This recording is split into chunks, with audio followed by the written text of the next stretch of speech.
This is sort of a summary of our, I want to say, final observation.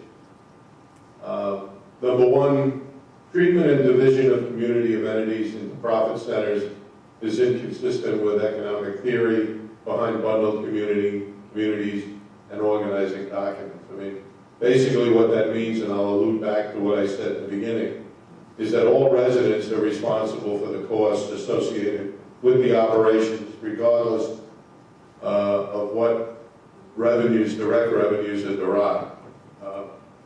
Profit center motivations inevitably drive wedges among residents who may or may not use certain amenities. The board member tensions were evident due to focus on profit center approach. Heritage Pines is relying more on user fees and less on community-wide assessments in the golf department than the industry average. We've already driven that home. Zero benchmarking would suggest that Heritage Pines should be allocating more from assessments to support the golf course as a community-wide available amenity. Heritage Pines is relying significantly less on assessments to absorb losses in golf than steer industry average. By the way, my anecdote on that is the motivation to break even in golf is a good motivation, but it's just not part of the traditional property owner association model. Heritage Pines is also relying less on steer industry averages on assessments to subsidize food and beverage. That's a good observation. The focus on golf pricing is driving division among golf users as well as non-golf users. Consistent decline in prepaid golfers since 2006 is consistent with the golf industry at large, as well as within the private golf community industry. Consideration should be given to address this decline in golf user revenue by increasing the price. Or rather, consideration has been given to address this decline in golf user revenue by increasing the price. We don't think that's a good idea. Economic theory would suggest that increasing the price of a commodity would not lead to increased purchase of that commodity. Private golf community economics have responded to industry decline in user fees over the last decade through increased reliance on dues and maintenance fees. And I'll also add, looking at expenses at large and seeking to reduce those. Finally, we repeat the statistic that 60% of the homes in Heritage Pines have at least one golfer. That came from one of the surveys. Recommendations in food and beverage. We think that would help if marketing dining options to all residents, implement consistent outreach programs to infrequent users, establish a house committee to focus on restaurant operations, examine the option of outsourcing the restaurant operation. We're actually serious in that if you could find an operator who would be interested in doing that, that obviously takes some of the risk out of your hands. As a practical matter, most communities have not had great success with that. Implement intensive and ongoing staff training focused on customer service.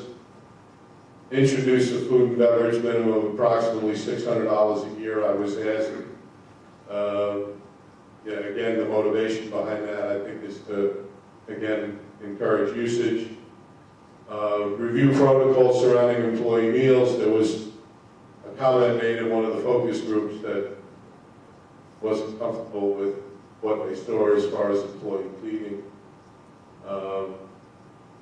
Implement a balanced scorecard approach towards department head performance measurement. I think I'll let Phil explain that later, but basically there needs to be some kind of an evaluation process that's formalized.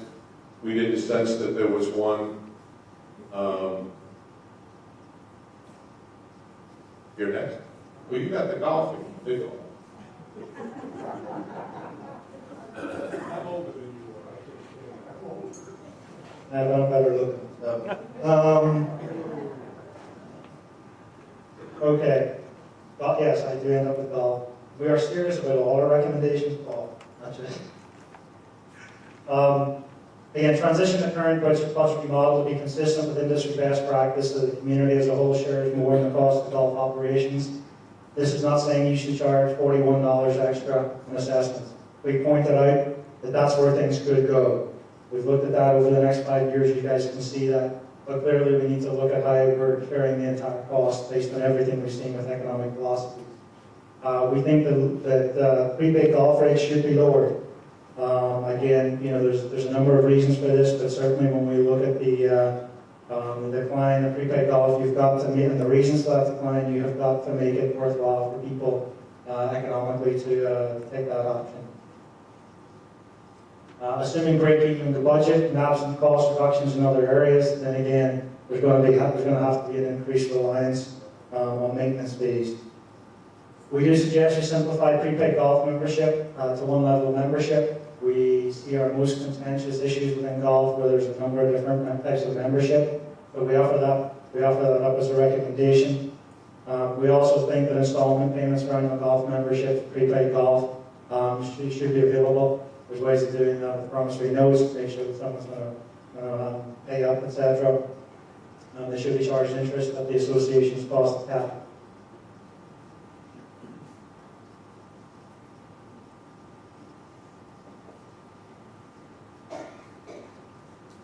We use the term here yield management, and that's a term that's most synonymous with the hotel industry. But basically, daily fee rates should be established using yield management considerations that arguably come down as well. But ultimately, at the end of the day, you know, there should be a deal here for all the golfers. It should be easier and cheaper to play golf here than anywhere else.